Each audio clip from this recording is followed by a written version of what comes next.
Hi, LA Progressive friends, readers, viewers. Dick and I are here today, really feeling privileged to interview someone that we met. I think it was 2011 when we met you. Frankie Carrillo is running for California State Assembly, 52nd District, which actually happens to be the district where we live. Yeah. So we were just thrilled when we got a flyer in our mailbox because initially I didn't know that Frankie was running. He has been a contributor to the LA Progressive. He's written a couple of pieces, but I hadn't heard from him in a while. And for those of you who think his name is familiar, it may be familiar to you because of a Netflix documentary where he is featured in some of the fantastic work that the Innocence Project is doing. So Frankie, why don't you go ahead and introduce yourself and tell the LA Progressive community who you are? Well, before I do, thank you both for having me. It's so good to reconnect after so many years.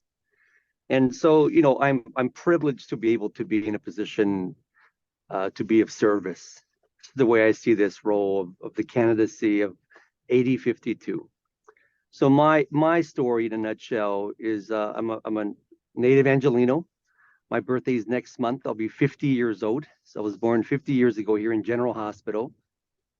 I'm the son of two Mexican immigrants, and I was raised in Linwood, which is on the southeast of the county. And as a young boy, many people know my story, where it's I would love to say it was a very bright future ahead of me, but all that changed when I was wrongfully accused of something I didn't do. It was a horrific crime that occurred here in our beautiful city, and sadly, someone's life was taken away, and they made it even worse by accusing the wrong person, which happened to be me. I endured an experience that no one should ever have to go through, which is really what happened was I was really relying on the system of justice to protect me.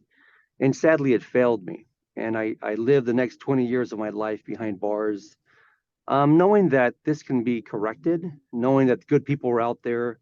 And lo and behold, it took 20 years, but the people who came to my aid were, of course, the Innocence Project, Morrison and Forster, good people who believed that justice could prevail. I've been home now for almost 13 years. I attended LMU soon after my release, after my exoneration. I sued the sheriff's department. I joined many movements, mainly reform movements. I'm a father now, so I think about my life a little bit differently now through the lens of young children. But overall, I came home with this advocate heart. I'd been advocating for myself and others on the inside, and it's where the passion began. And when I came home, that switch was broken. It was broken on the on position, and I just been allowing my life journey to move and flow where people need me, and I feel very comfortable being able to now be in this campaign where I can elevate that service and represent the community. So there's a lot going on in California, a lot of it troublesome. Homelessness, uh, drug issues, and you've talked about dealing with environmental issues and healthcare reform. And you have this unique background, having spent wrongly accused and incarcerated, and with a lot of other people who've been dealt a very bad hand. Maybe they deserved it more than you did. But is there one issue in particular that you want to take to Sacramento and focus your energies on? Dick, there's many issues. As we all know, this assembly position is one of 80 that make up that body. So it'll be a statewide effort. The things that concern me the most, if there was going to be the top three list, is obviously reform. I think accountability on all parts is something very important that people expect in these systems that we rely on. May that be criminal justice or healthcare or education, to kind of list those top three there. The thing that I've learned the most is there are systems who know how to respond appropriately. If a plane ever goes down, they're looking for that black box. They want to investigate it very quickly. Sure, they can prevent it if possible from happening again. In major surgeries, if they leave a tool inside of someone's body during an operation, they now put QR codes to make sure that those things don't happen again. In the criminal justice world, when errors happen, there doesn't seem to be that type of response to make sure those things don't happen again. And so I think that I'm very hopeful that having someone with that type of lived experience, being able to craft laws about being able to respond appropriately when things go wrong in order to prevent them from happening is something I'm looking forward to. And I think someone with that lived experience at that table has a honed ear. I'm almost looking for those moments where others might sort of have a blind spot. But for sure, oops, excuse me. You're We all hear good. Sorry you. about that. I had to call. But I will say that there's I list those three: criminal justice reform, healthcare, and education. But as we know, everything under the sun will be potentially on a bill. And I really want to use my character, my integrity, things that I've developed during my life experience, especially on the inside, to be able to stand up, raise my voice, be affirmative about making sure things are being done correctly. And I look forward to that. Exciting. I'm so excited. I'm so terribly sorry that you were wrongfully convicted and ended up losing 20 years of your life. But what you've done as a result of gaining an education about our justice system in the worst way, but like you said, it really fueled your activism. And it excites me when I see a candidate who is running not on this business of tough on crime, but a candidate who is running and sees through the lens of a justice system that all too often looks the other way when there's prosecutorial misconduct, but and knows, as a matter of fact, the Department of Justice has admitted that there are at least 10% of the populations of America's incarcerated, at least 10% are innocent. They know this. Correct.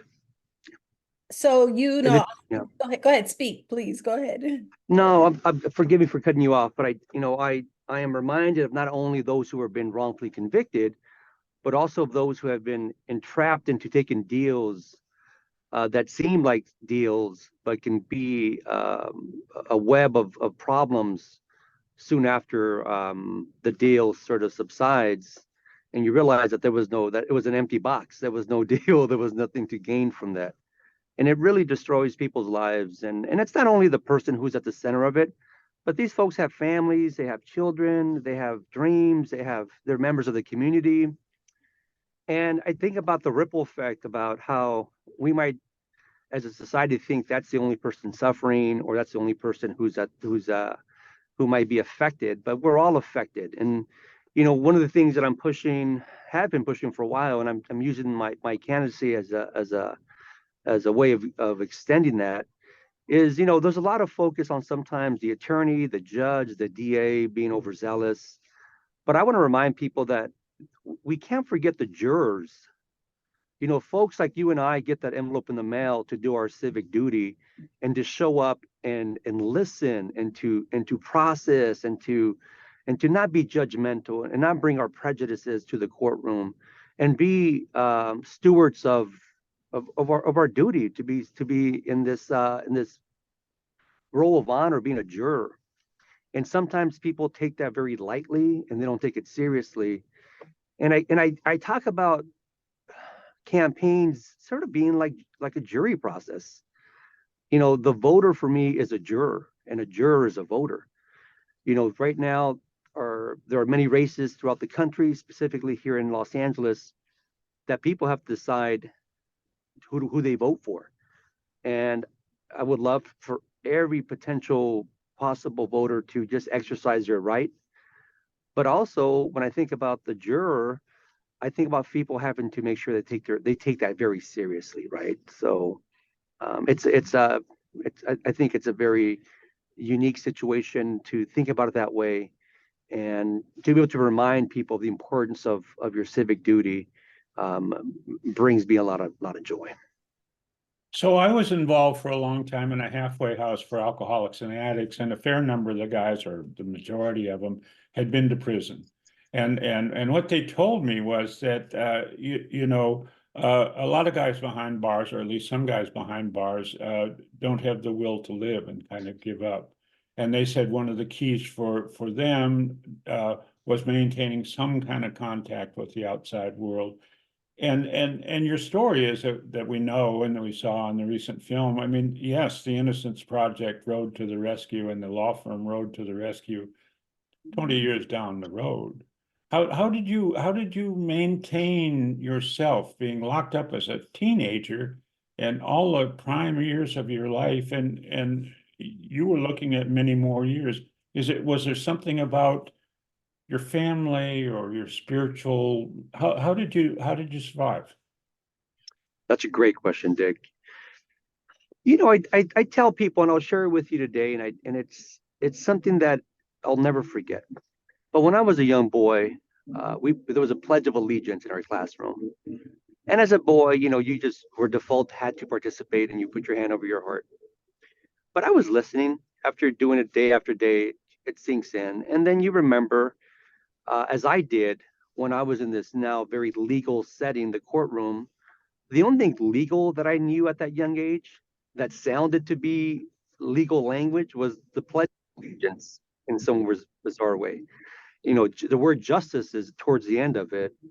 And I felt, okay, this is something that I suppose everyone is sort of abiding by. There's going to be justice for all.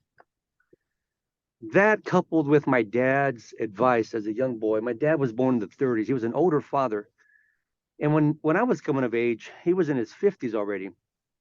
And I remember him passing along information and wisdom about if you're ever in trouble, go to an adult will help you.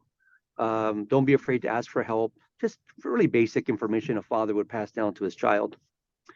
And so I find myself in a room full of adults, the judge, the bailiff, the attorneys, the staff.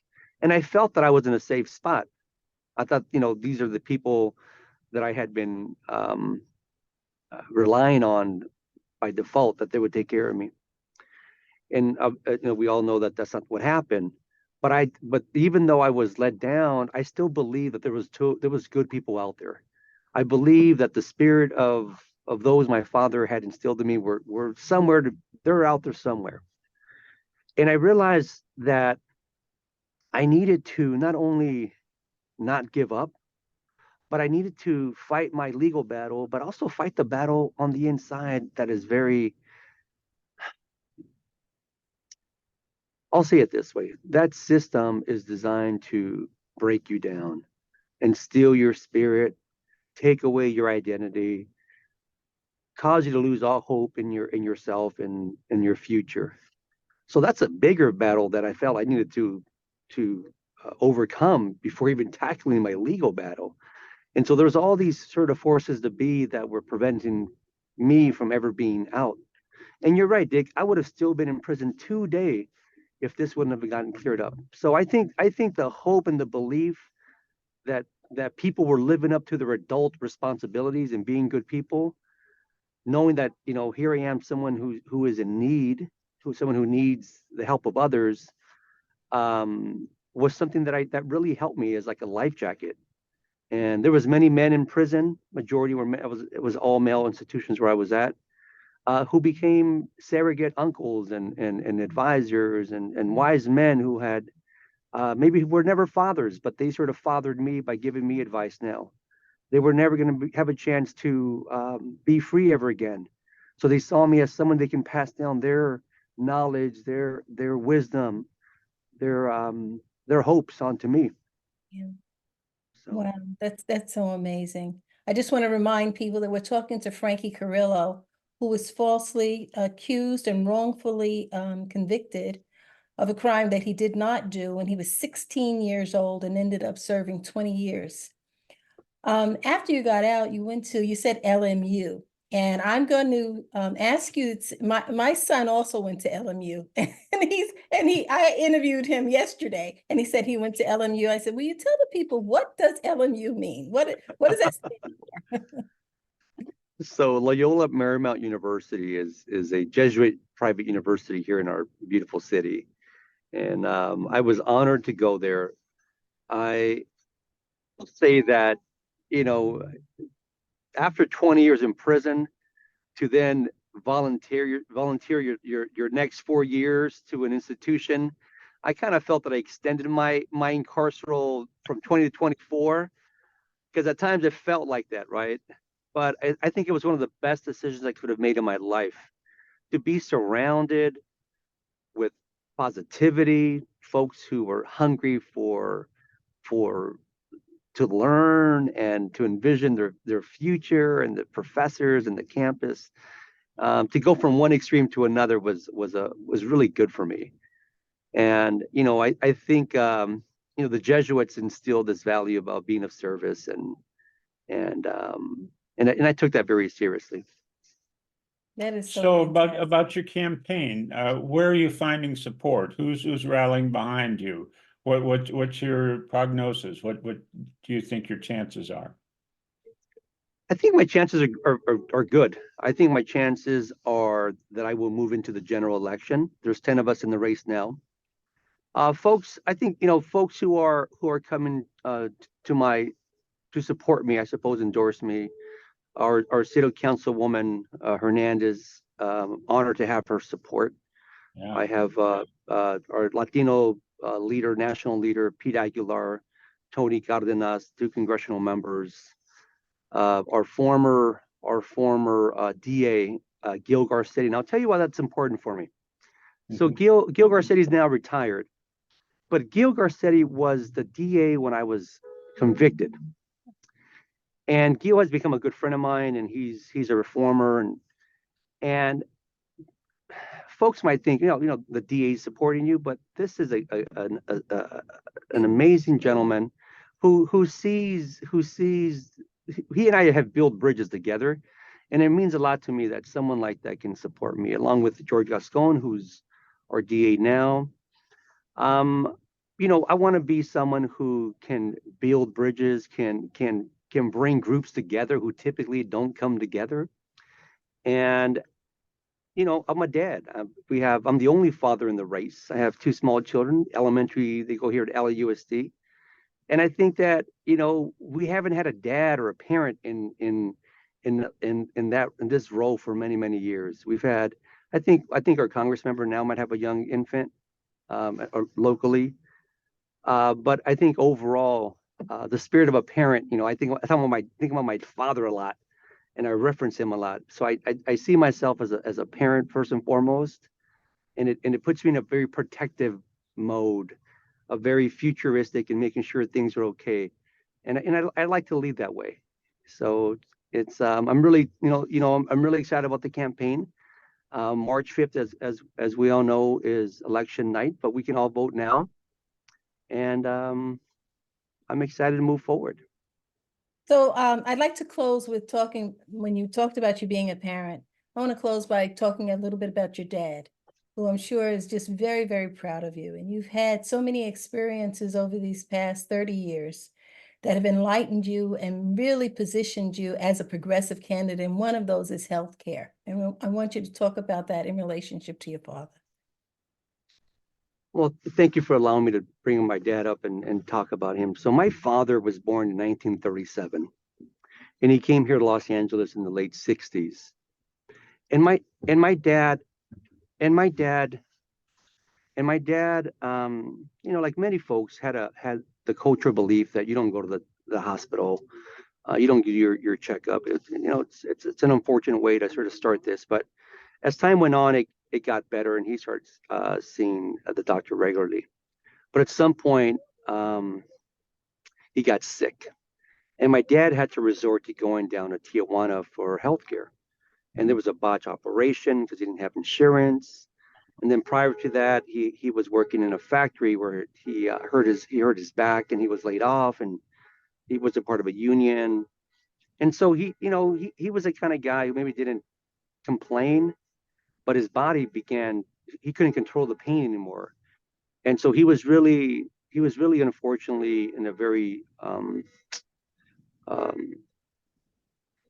broken space with himself now that he was ill, and he just didn't know how to respond. And sadly, that where he did go for help because he thought that was because he didn't have health insurance, it was the worst thing he could have done. And my dad ended up passing away in 1999 when I was incarcerated. But I think about my dad's life as not only as my hero, but somebody whose life could have been saved if things were in place that could have protected him, and he felt comfortable not only going to see a doctor, but having preventative care. I think preventative care is something that we need to be more readily open to talking about. And I lead with the spirit of my father. I'm his junior, and I think that I would be making him very proud right now. Oh, I'm sure you would. Being a parent myself, I'm absolutely sure you would.